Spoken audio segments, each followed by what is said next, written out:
Happy Monday, good morning, or good afternoon. This is Michelle Hutchison, and thank you for joining us with She Leads, She Speaks. I'm super proud to bring on my friends and acquaintances and innovative leaders and families in education within the state of Michigan to talk about the important evolutions that are occurring in their work and also to focus on how we're putting kids first.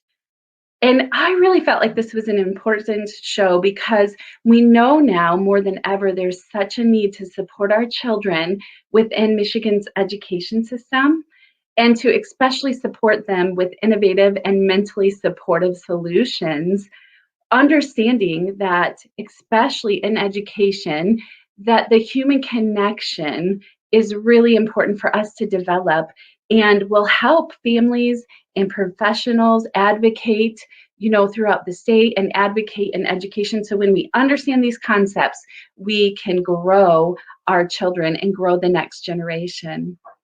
So, let's just get right into this. I want to introduce you to this powerfully innovative group of women who are progressive and heartfelt and are taking actionable steps in education. And because we have such a packed show, we're going to move right into it. I'd love to introduce Alena Zachery-Ross.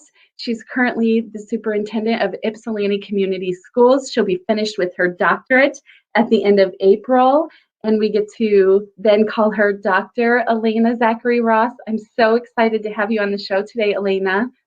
Thanks for having me. I'm excited to be here.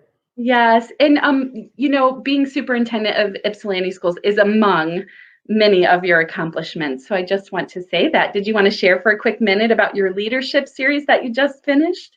Yes. Oh my goodness.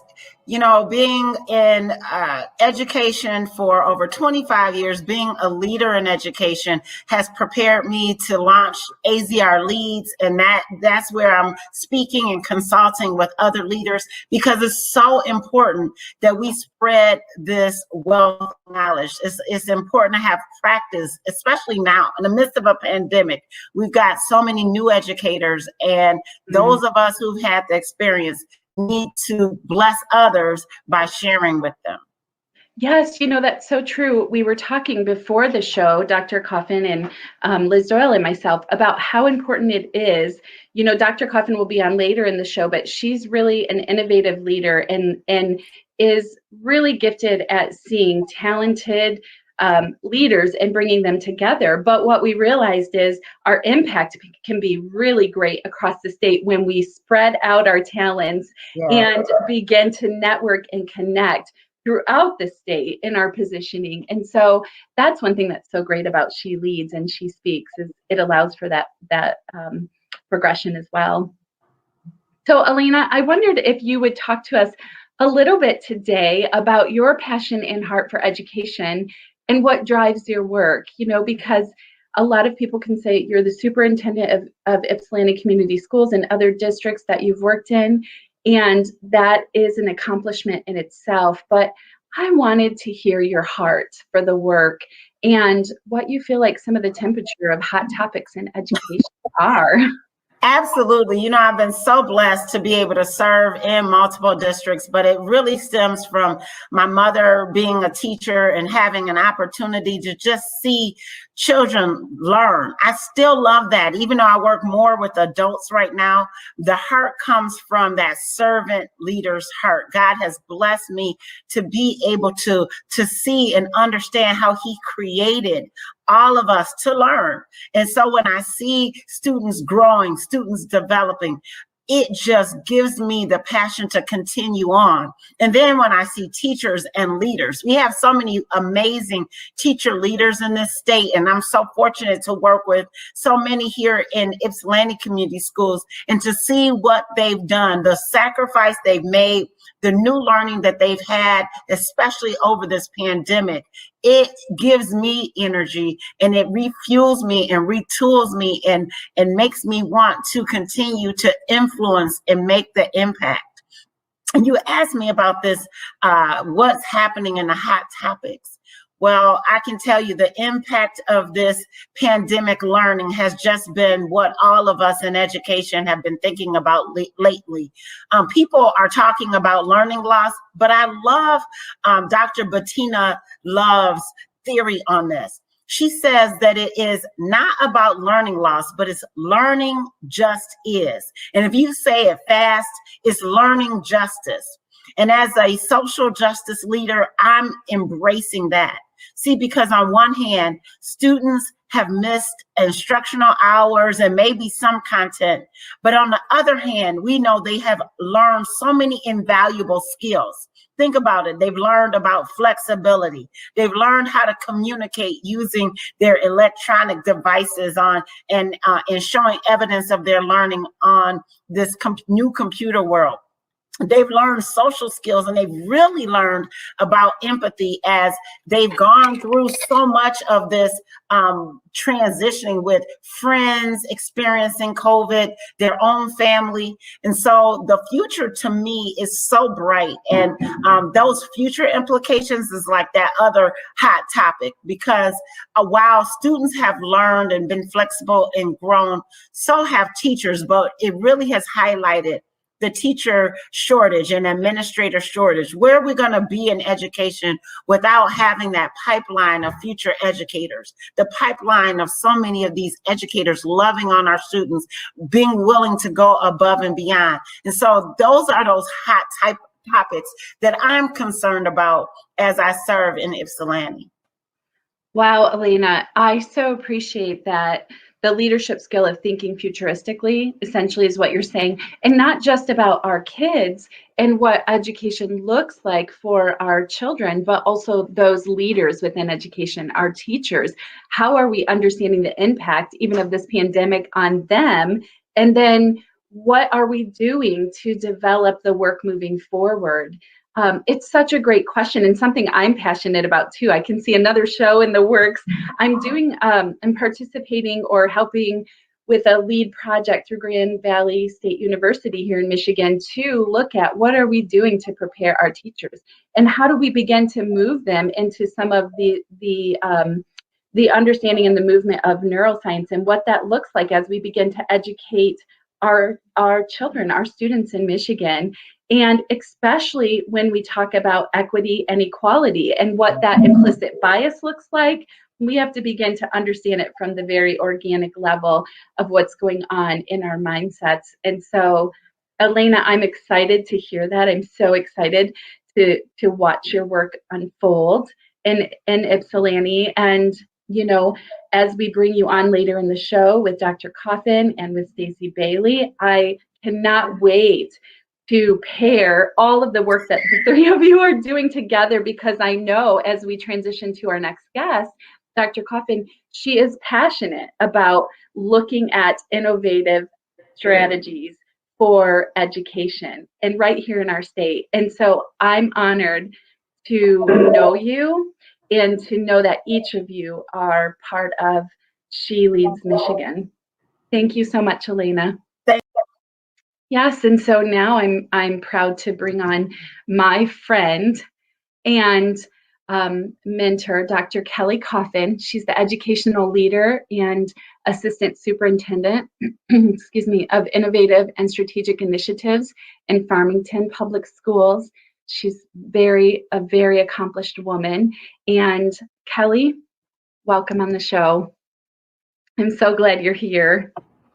Good morning, Michelle. Thank you. I'm thrilled to be here with such amazing women, just have to say. Isn't it exciting? And that's awesome.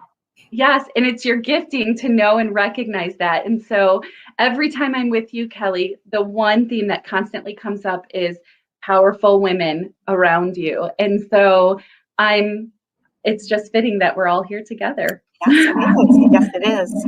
Speaks for itself.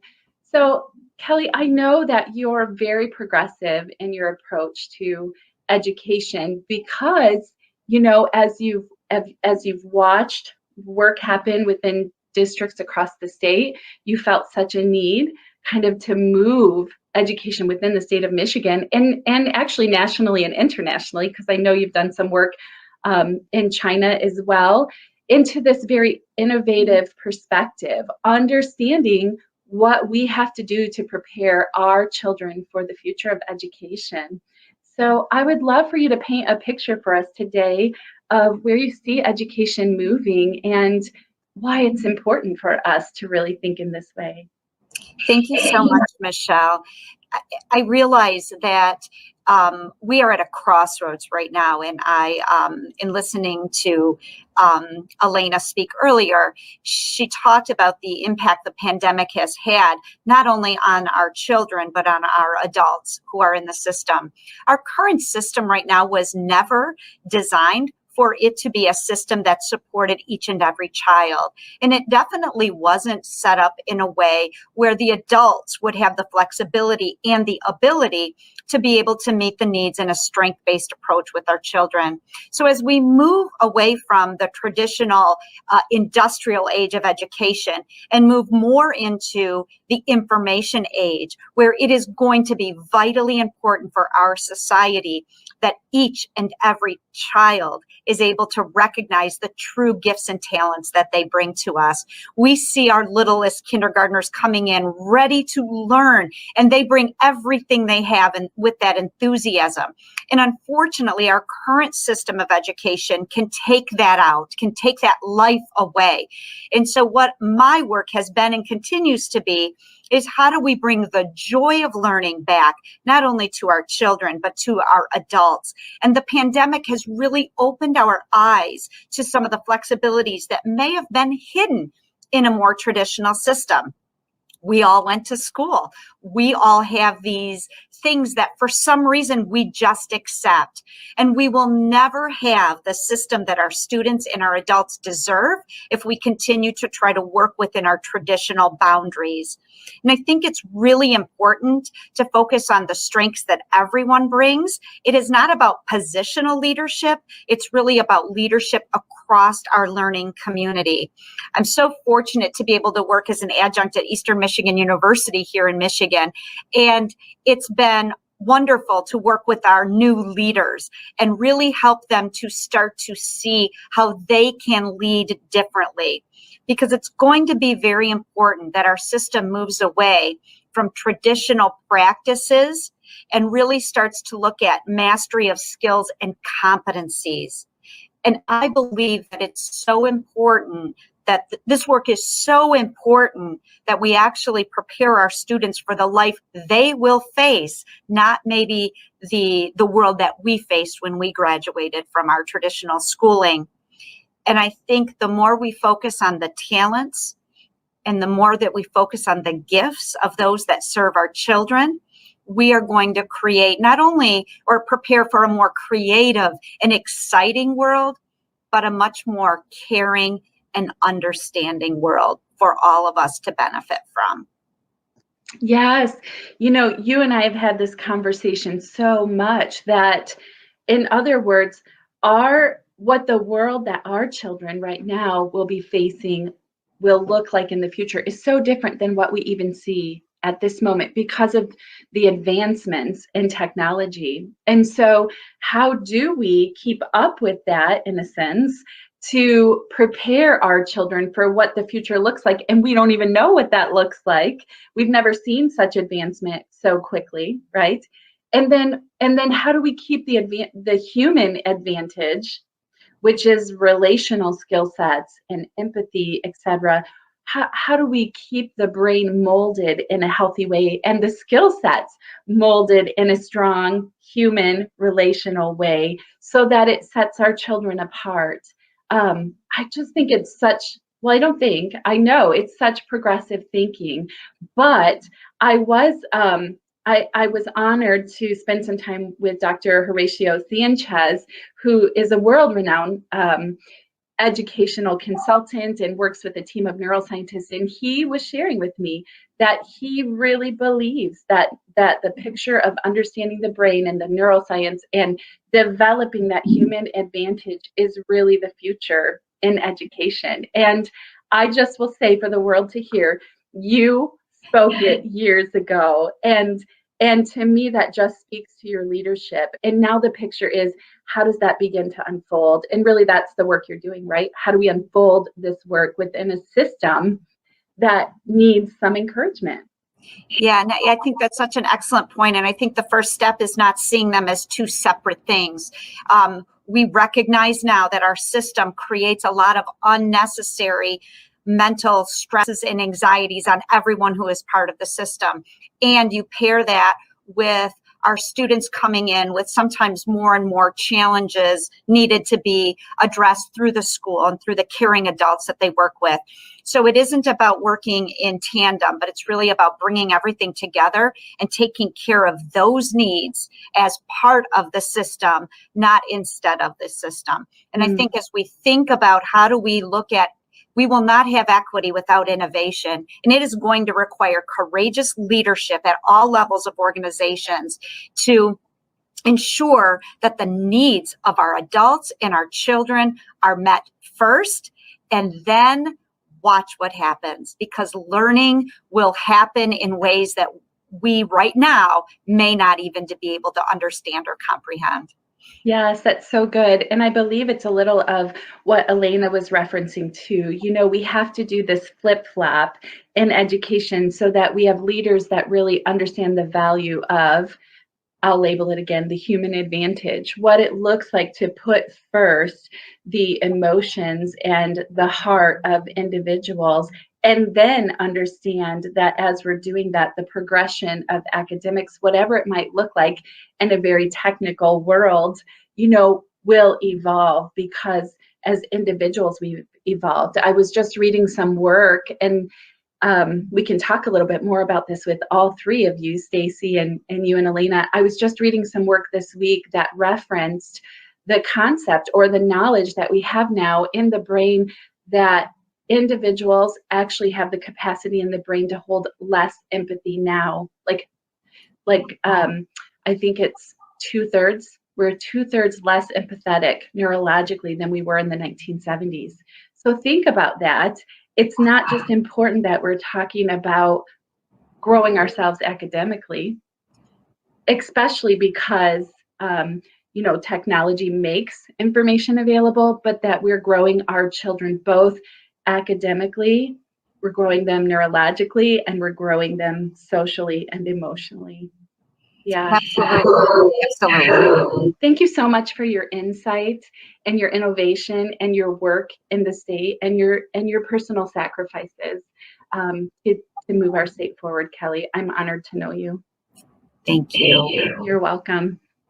And with that said, it really leads us perfectly and beautifully to our next guest, Stacy Baily. She's the Assistant Superintendent for Instruction in Okemos Public Schools. Isn't this amazing? We have such a powerhouse group of women who are working in our state in education. It gets my heart excited. So Stacy brings such a beautiful perspective to education. She carries the heart for people, the heart for our children, as well as the knowledge and the expertise in leadership. And so Stacy, thank you so much for being here. Thank you so much for having me. Yes, and thank you for being my friend. Thank you for being my friend. Yes, Oh, this is so exciting. It is. It is.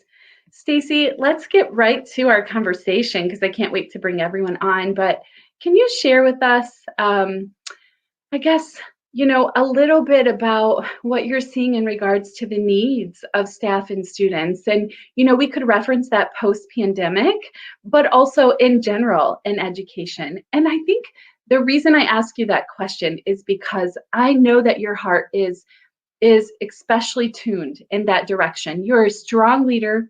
You know your content, you understand innovative education, but you have this real strength to pair where adults and children are in those times in their life or academically where they're at, with the heart of knowing how to bring them along. And so I would love just for you to talk a little bit about your view of education and where we're at, and how we begin to bridge academics and heart.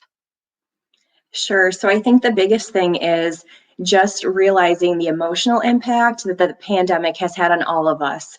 And, we can be technical about all the terms and the trauma that we've all experienced, but just that level of awareness and knowing that the past year has brought on so many challenges. And yes, we have risen to the occasion. And yes, our educators have learned so much, and our students and families. But just realizing that emotional impact that we've all had and are still going through. And really, as we think about moving forward, even into next year and future years, we are going to have to address that sense of loss that we've all experienced from a social and emotional side. And that's going to need our time and our energy, because I think throughout this past year, what we found is technology is wonderful, and it allows us to still have some connections, and we can still, have the content and the academics for our students. But what we're missing is that human side. And I know you mentioned it previously, that human advantage piece. And I think that this past year has shown us just how pivotal social emotional learning and supports are for our students as well as our staff. And I know for years, educators, we see the child as that whole child. We don't see them in these different subject areas or these different buckets.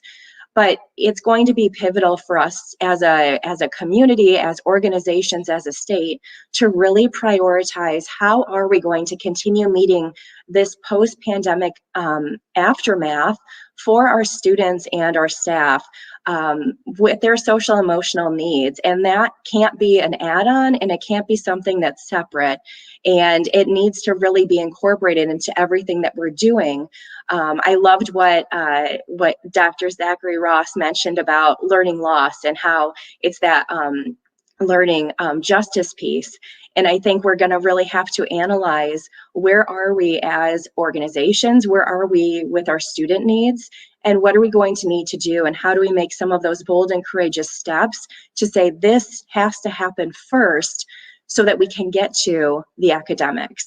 And I think that that's really been something that this pandemic has addressed, and just the opportunity for us to come together and realize that it's not just on our teachers, it's not just on our school organizations, it's really on all of us to come together and support each other.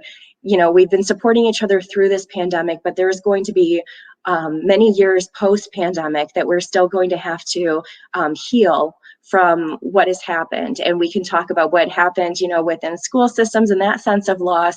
But we've all been impacted with this. And it's just going to be pivotal that we're really looking at addressing those needs for our students, but as well as our staff, because we know that our staff need to be healthy so that they can give their very best for our students as well. Yes, that was beautifully said. Thank you. I was training a group of school staff this week, and I really just began to think about, okay, what's happened in our brains, even chemically, during this pandemic, and we referenced it in the M Connection show, but it's the understanding that our brains chemically have been impacted during this time, that our cortisol levels that come from what we identify in layman's terms as stress have really increased, and our dopamine levels have decreased. Dopamine brings us happiness. Our oxytocin levels have decreased. That brings us joy. And so as we're talking about bringing education in this progressive format, as well as post-pandemic, we can think about it in these terms of what's happened in the minds chemically of our adults, our staff, and also our kids. I mean, I think about you and Alena and Kelly and the amount of stress that you've been under as leaders, the pressure that comes with leading in a pandemic, the expectations that come from staff, the fears that come, the expectations and the fears that come from parents as well as learners. And so there's so many hidden dynamics that I think the general public, and I can say this as a general public and a parent who has a child in education, we don't always think about the amount of pressure and how the impact of the pandemic has affected our leaders as well. And so we have to target where we go next post-pandemic from multiple perspectives. And I think that's part of the picture we're painting today. Yes, and I think that as we think about the stress that all educators have been under and all families have been under, the word that has come to me throughout the year is grace. And how do we really give grace unto others, but how do we give grace to ourselves too, as we realize that these are challenges that we haven't encountered before. And so I think that that level of empathy we can have for each other really breaks down some of those barriers and makes it less fighting against each other, and really brings on that support and collaboration that we all want. But it really, to me, has been starting with grace, and the grace that we have to provide ourselves through this. That's one of my favorite words, Stacy, because you're absolutely right. But I just love grace. And again, I want to say and commend you. One of the reasons I wanted to have this part of the conversation with you is because I know that you carry that grace. I know that you use that grace in the work that you do in leading your district. And it's so important. And I love to watch your work unfold from that position and that perspective. And I believe that what you're doing and your leadership within your district is going to be such a model throughout the state. I really do. As like, what does this look like to be innovative, to be progressive, but to lead with grace and to really care about the hearts of people? So thank you so much. Thank you. Yeah, go ahead. Were you going to share more? Sure. I was just going to share that I think one of the ways that as a district, and so many districts out there that have been able to navigate through the pandemic, is really through these community collaborations and support from people in their community. And I think that that's always something in education that we've strived for, of having these authentic partnerships within our community, and really all coming together for the support of our children. And I think through this pandemic, we just realized that there were things that we just didn't have the capacity to do individually, and it really forced that collectivism of support. And one of the hopes I have is, how can we reflect upon the things that kind of happened during this past year out of necessity, but that we really use those as building blocks to say, how do we incorporate this moving forward, and how do we really push ourselves to not just go back to our traditional system? As Dr. Coffin mentioned, how do we really use what we've learned to stay innovative and stay progressive, and use those to build something that is going to be more equitable for all students moving forward? Yes, that's a beautiful bridge into bringing Dr. Coffin and Dr. Zachery-Ross right back into the conversation. And let's chat a little bit together about what that equitable justice looks like as we move forward. Alena, I'd love for you to just launch us in that, because I can see the passion in you. Yes, absolutely. Because I've loved what my colleagues have said. If they really brought back the framework. I don't know if people know about the work of Dr. Gholdy Muhammad in cultivating the genius. And it's not just the genius of our students. She talks about 4 things: identity development, and that's what Stacy was talking about. We have to be real about what everybody's experienced: this isolation, this fear because of the pandemic, this empathy that we've had to learn about. What does that mean for that child's identity? The skill development that Dr. Coffin talked about, that intellectual development in there, the criticality. And that's where it is, where we ask the great questions like Stacy asked. What are we doing? What have we learned? How do we continue these partners? And how do we move forward? And what you said, Michelle, her last aspect, and I think Dr. Coffin talked about it, is joy. The joy of learning, the joy that we still were able to have in the midst of the pandemic. And that's what will bring us together when we think truly about equity, that we think about every single one of our students, each and every one, as Dr. Coffin said, as geniuses. Now, how do we cultivate this genius now and moving forward? Yes. What, oh my goodness.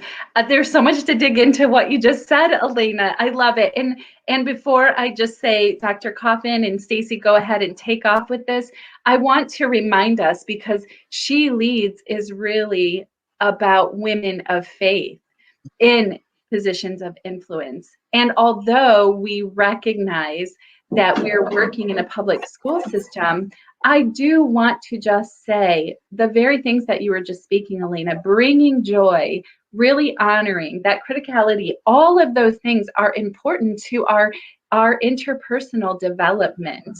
It's not just like Dr. Coffin said, it's not just that we isolate, okay, here's academics and this is about education, but that we understand the interpersonal development. And for the sake of this show, I have to say there's no one more focused on interpersonal development and relationship and the success of people than Jesus, than God, you know, and that's what brings us together and makes us passionate about our work. Yeah, I love what Alena, how you framed that. And I think it's really important as we think about it in education and in educational leaders, we have the opportunity. It's really kind of two things we need to do. We need to not deny that joy that comes to us. Our students come full of joy and full of energy and enthusiasm and excitement and this capacity to learn and being inquisitive and really wanting to have those experiences, those rich opportunities. And some are for no fault of those in the system, but the system forces us in some ways to see our students as broken if they don't fit within this mold that we feel this pressure that comes from a lot of different places to get kids where we think they need to be. And I just ask, and, you know, and something we practice, I know the people here is really just not stopping those processes and letting that joy come to place and change our own mindset and look at students. They are not broken. They are coming to us with so many strengths and talents. Unfortunately, our system doesn't always recognize those. And so that's why it's on the people. It's on us to, as leaders, to create that space for those opportunities to be there safely for our adults because they feel those pressures. And when we can do that, even if we just stop doing some things, we are going to create a better path for all of our children. Yes, that's so beautifully said. You know, putting our children first and really understanding what that means, not just in word, but in action. Because when we put our children first, we actually then begin to think about even the adults within the system, right? Putting our children first doesn't leave the adults out. It actually says we've got to empower and look at what that joy looks like, even for all of the adults at an equal level within our system. Yeah, so good. Stacy, I saw you a moment ago, like you wanted to chime into that conversation, and I wondered if there was something you wanted to add. Sure. And as Dr. Coffin talks about the system, that it's broken, but it's really our students come to us with this joy. I would say our educators come to us with this joy too. And it can be, in the system for so long and having these, these pressures that come from not just not leaders in the organization, they come from a lot of different things and how this structure was designed. And so the past year has really, as we've changed different modalities of how instruction was presented, it almost undid some of these blocks that our educators, having been in the system for so long, had developed. And that joy came through, and that freedom of them as educators feeling like they had the opportunity to connect and instruct and provide students what they knew in their hearts they've always wanted to provide, but without some of the barriers that are sometimes present when we're in our normal regular structure. And so it's really on us as leaders to identify what were those barriers that were removed and how do we continue providing permission to our educators to say, yes, connect with your students, have those relationships, and really allowing them to have that joy as educators that they started with, and that sometimes is just almost stifled through the years. And so allowing them to cultivate their joy, and that really has a direct impact on our students. Yes, thank you, Stacy.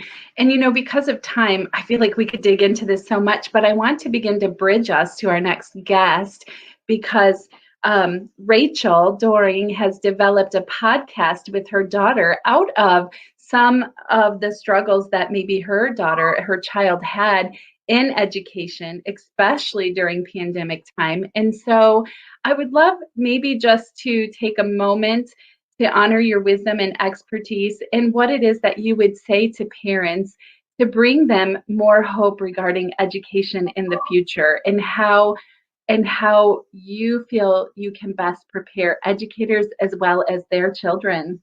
So, Alena, would you like to start?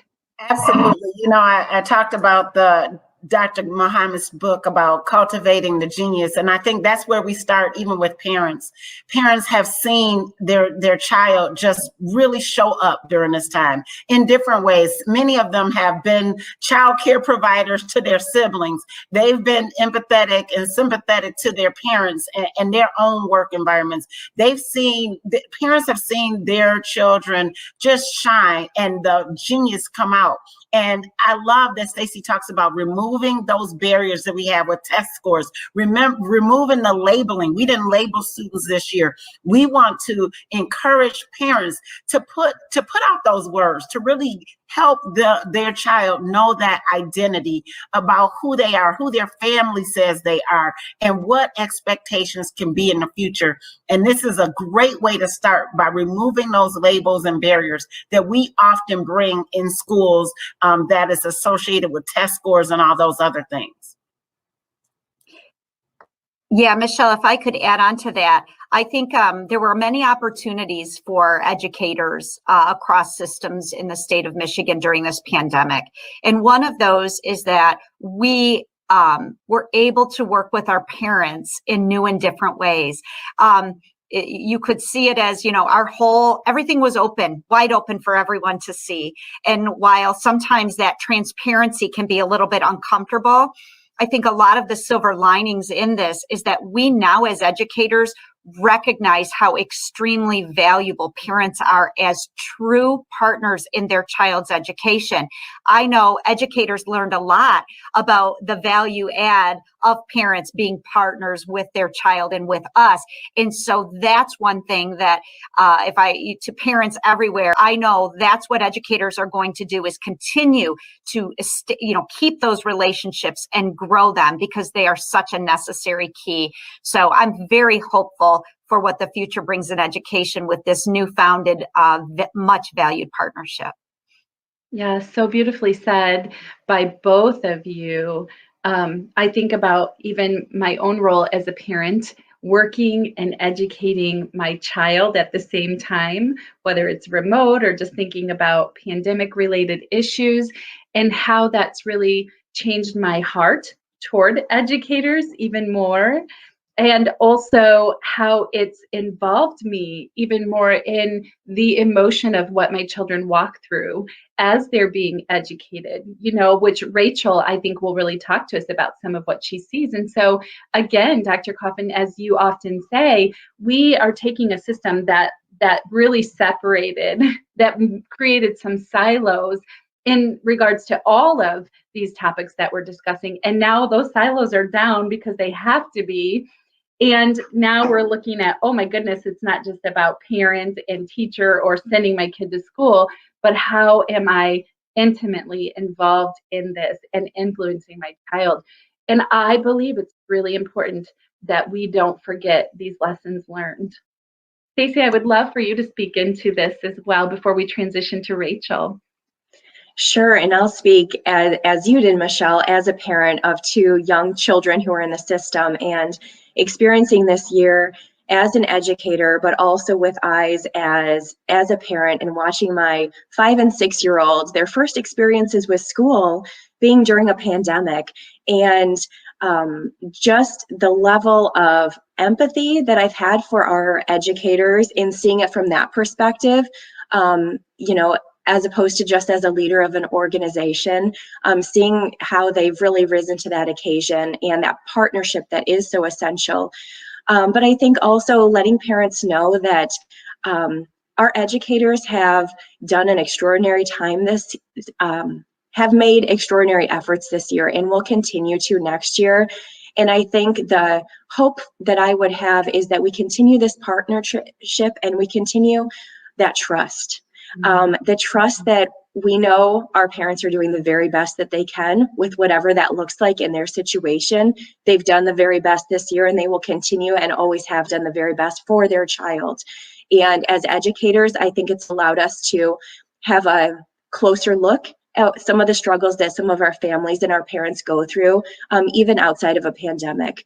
And then conversely, as parents, allowing ourselves to know that our educators are human too, and they're doing their very best.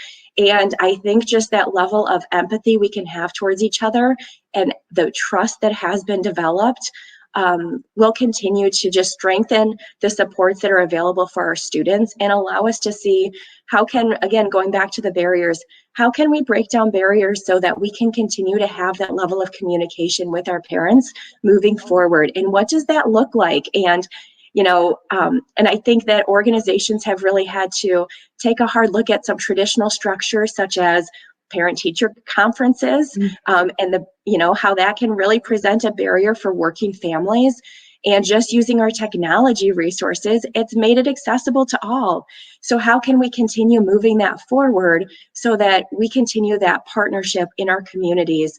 And I think that's what's going to continue innovating education across the state. Yes, beautifully said. So we're really at this pivotal point in education. I couldn't help but when you were speaking, just really the three of you, I kept seeing almost like a volcano, this pivotal point of, okay, like we are right at that tipping point, at that exploding point. And I mean that in a good way, actually. We held a system and honored a system that looked one way for quite a while.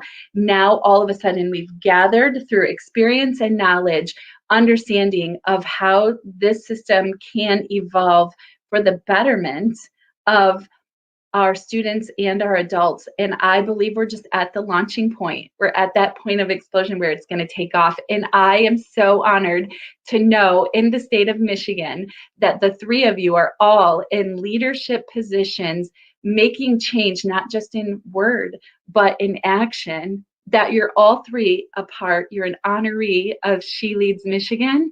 It's amazing. It's exciting. I don't have words to say how honored I am to call each of you my friend, but more than that, to know that you're innovative leaders in the state of Michigan. And we are going to see our state at the top of that education list. And it will be because of the very things that you've brought today. So thank you. Thank you to each of you for taking the time today and for your work.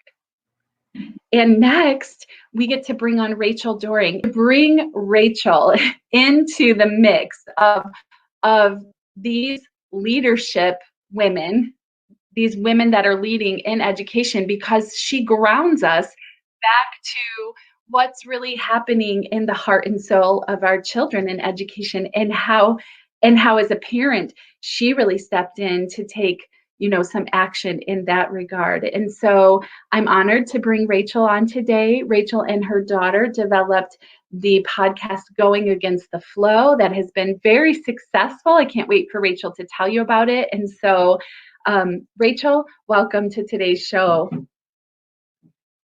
Oh, and Rachel, you're muted. So if you can unmute, that would be great. Thank you.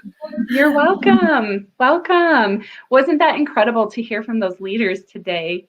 Yeah, I know they're doing such amazing things for our community. And it's just so good that we've got godly women in those in our education system to look after our kids. So yeah. I love what you just said, because they are looking after our babies, aren't they? Mm-hmm. They are, and they're doing it through the knowledge and the understanding and the innovation, how they've been positioned, but each of them have hearts for our babies. And to me, that's so important. Mm-hmm. So Rachel, we have a few minutes. Will you tell us a little bit about how you came about to develop Going Against the Flow? And then I want to get right into just talking about, the podcast itself and how exciting the success of it has been. Yeah. So during quarantine really is when I was struggling with our kids' lack of socialization. So they obviously were doing online schooling, but not having that community was huge. And as you've said, having that heart-to-heart connection and human connection is vital for people, especially teens and preteens as they're developing their independence. And for me personally, just our eldest is 12, and it was her walk with God that I was really concerned with, because she didn't have that peer connection and she didn't have that support system. Our church was trying to be creative with setting them up with ways to connect on different social media platforms and giving them activities to do. But as parents, we decided we didn't want our kid to venture into that world at all, despite kind of losing socialization with their Christian peers. So I didn't have I couldn't think of what to do. And I was also trying to look for some ways to have devotional times with our kids. And so I started looking for podcasts. And because I started listening to podcasts, and I thought, man, there's got to be some podcasts for preteens and kids. And there was a ton for high school age, like Bible studies and things. And then there was loads of parenting ones, loads of Christian faith-based parenting podcasts, but there were none for preteens, as like for a preteen to actually listen to and engage with. And I know it's a challenge, because keeping the attention of that age group for so long they need to have something to look at. They need to have distractions. They need to have things to gauge their attention span. So it's a challenge, but it is really vital, because they're more further along developed than elementary school kids, but they're not quite there for high school age. So they can't tackle those deep and heavy topics. Yeah. But they're right at that in-between phase where they need to be introduced to that stuff. And I found that as parents, we're their number one influence. And so to be able to speak into their lives first about the topics they're about to hear about at school. I don't want my child to learn about sex when they are at school from their friends, from things that their friends have experimented with. I want to be the one to share with her in complete, shameless conversation, so that she doesn't have any guilt and she's not embarrassed to talk to me about it. So I decided we're just going to do our own podcast, you and me. We're going to do it. I feel like there's a huge need. I feel like there's other parents in the same spot as me, especially right now in quarantine. So Kyla, we're going to host our own show. I love it, Rachel. I love several things about what you said. First of all, you're absolutely right. She's in a pivotal developmental stage, and your influence over her is so important during this time. And I think I was reading some research that told us, the first point of contact for sensitive topics, for example, sex education, really is the foundation for which children will then compare all other exposure to. So if it's you, then what she learns from her friends, what she learns from her teachers, she will always bring back to the foundation of what you told her. If it's from her peers, yes. If it's from her peers, then she's going to compare even what you're saying until there's a redirect or a recorrect in that to what her friends have told her, what she was exposed to on a movie or on a phone at school. And so there is that dynamic. And what's more important in what I hear you saying is that you as a parent took responsibility then to educate your child and didn't put the responsibility of developing her heart all on these leaders who are working at high level places to evolve our system and to make our children competitive in a global educational world. But that you said there's an important piece for me here as a parent. And so I want to dig into that a little bit more and how your relationship with her has grown since you've developed the podcast. But let's see a quick clip of your podcast because it's so exciting to me. So yes, Liz, let's go ahead and get a picture of what You found us! Welcome to Going Against the Flow podcast, where you and your middle schooler can dive into discussing relevant topics together with us crazies. Woo! Yeah, we are in this world, but not of it. You'll be able to tell. Bringing a bit of clarity to situations we face today by turning to what the Bible teaches. Here we go! Oh, good and so fun, Rachel. It's crazy because I am so not tech savvy at all. As you saw, I've still got the fan on this stupid computer. I can't even turn it off. I don't know what I'm doing, but I had an idea from the Lord, I believe, because it was gospel centered. I want the gospel to be, just set forth in the whole world, no matter how it goes. I didn't know what to do with the podcast and stuff, but he made it happen and he's blessed it. As a result, we've got over 1,000 listeners now. So it's like exploded. And we've been on there for now a month. We've had our podcast out for a month. So we've got 6 or 7 episodes. So he's just blessed it, because it just makes me laugh because I am not technology gifted. It's amazing. I mean, those statistics are absolutely amazing. But let's go back and talk a little bit about how, what are some of the topics that you guys are covering then on the podcast, and maybe draw some more listeners in. But also, what's most important is how that's really developed your relationship with your daughter. Meaning, as you're talking about sensitive topics, I have to assume that developing a podcast around these sensitive topics allows you to really see even deeper the connection that's made when we're not afraid to cover these really important conversations with our children. Yeah, I mean, what you said a second ago about parents and teachers.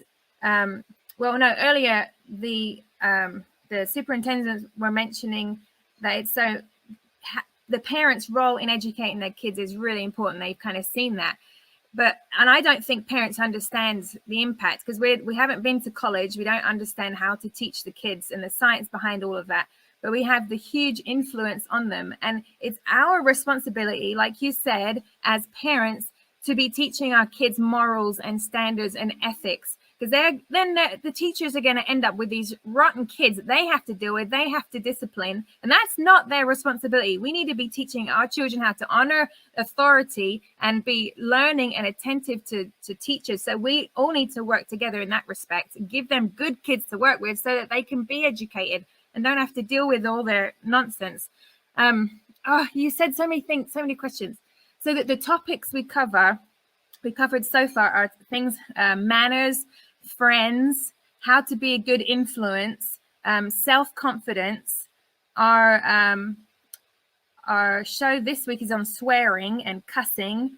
And then we're also going to have our next really heavily researched coming up episodes are all about social media and gaming and devices, because that impacts our absolutely every facet of our life is that, and that needs to be talked about, and the kids need to understand and be aware of the dangers of that, and they need to understand how to master media, because devices and technology are morally neutral, but it's up to us as parents to teach them how to master their media and that kind of world. So there's a lot of stuff. There's so much we cover, because kids are so young right now, being exposed to so much through social media. So there's so much that we have to talk about on the show. What was the other thing you said? I can't remember.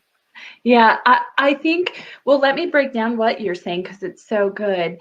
Really, essentially, when you're talking about the parents taking responsibility for the heart and morals of their children, that is our responsibility as parents. And there are children, because of generational poverty, for example, who may be struggling, or because of lack of exposure or traumas that they've experienced, they may be struggling behaviorally. But what's so important is when we don't leave that entire responsibility up to our educators, but we understand that as parents, if I impact my child will impact their peer at school, right? And so we begin to kind of flip the paradigm, and we don't live in fear thinking that all of, from your perspective, those kids that are struggling with behavior are going to negatively impact my child. But we say no, as kingdom believers, we know that if we steward the brains and the minds and the hearts of our own children, they will have an impact, because it's how our brains were made to work. We're made to be symbiotic with each other. And so that's the beauty of what you're doing. You're not just impacting your own daughter, but you're also then really equipping her and positioning her to have a dynamic impact on her classmates.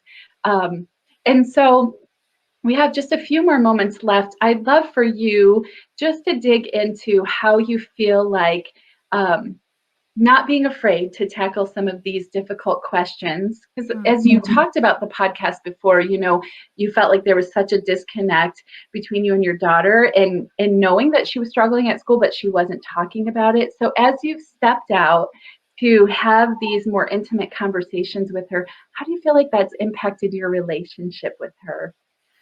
Well, I've seen, even just through her doing the podcast, I've seen her gain so much more confidence. She's a really shy student, a really shy girl, and she was so nervous initially when we were about to launch the episodes.